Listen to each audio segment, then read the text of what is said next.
Sayır öhdəliklər üzrə açıqlamalar cədvəlinin tərtib olunması barədə video təlimat.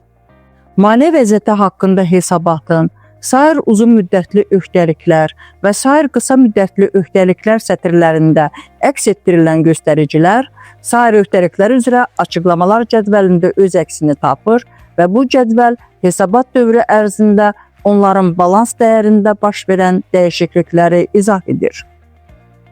Belə ki, sayır öhdəliklər üzrə açıqlamalar cədvəlinin birinci sütununda sayır öhdəliklərə aid edilən maddələr, o cümlədən pensiya öhdəlikləri, gələcək hesabat dövrlərin gəlirləri, alınmış avanslar, məqsədli maliyyələşmələr və daxil olmalar və digər öhdəliklər qeyd olunaraq onların hesabat dövrünün əvvəlinə balans dəyəri, hesabat dövründə balans dəyərinin artımı, azalması və hesabat dövrünün sonuna balans dəyərinin necə formalaşdığı açıqlanır.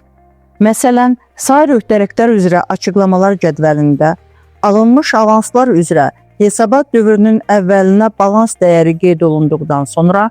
həmin dəyərin artımına səbəb ola biləcək dövr ərzində alınmış yeni avanslar və azalmasına səbəb ola biləcək dövr ərzində avans qarşılığında təqdim edilmiş mal və xidmətlərin məbləği qeyd olunur və nəticədə hesabat dövrünün sonuna alınmış avanslar üzrə balans dəyəri formalaşır.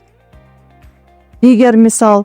məqsədli maliyyələşmələr və daxil olmalar üzrə hesabat dövrünün əvvəlinə balans dəyəri qeyd olunduqdan sonra həmin dəyərin artımına səbəb ola biləcək dövr ərzində daxil olan hökumət subsidiyası üzrə məbləğlər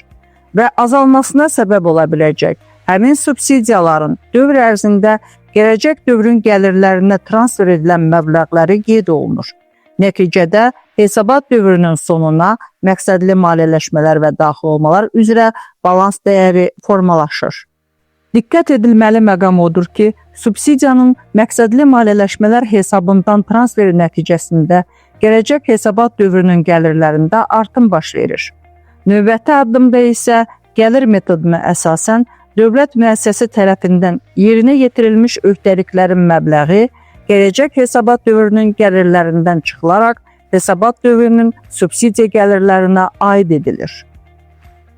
Düzgün doldurulmuş sayır öhdəliklər üzrə açıqlamalar cədvəlinin hesabat dövrünün sonuna sütunlarında uzun müddətli cəmi öhdəliklərin məbləği və qısa müddətli cəmi öhdəliklərin məbləği maliyyə vəziyyəti haqqında hesabatın müvafiq olaraq sayır uzun müddətli öhdəliklər və sayır qısa müddətli öhdəliklər sətirləri ilə hesabat dövrünün sonuna sütununun kəsişməsindən yaranan xanalardakı məbləğlərlə eyni olmalıdır.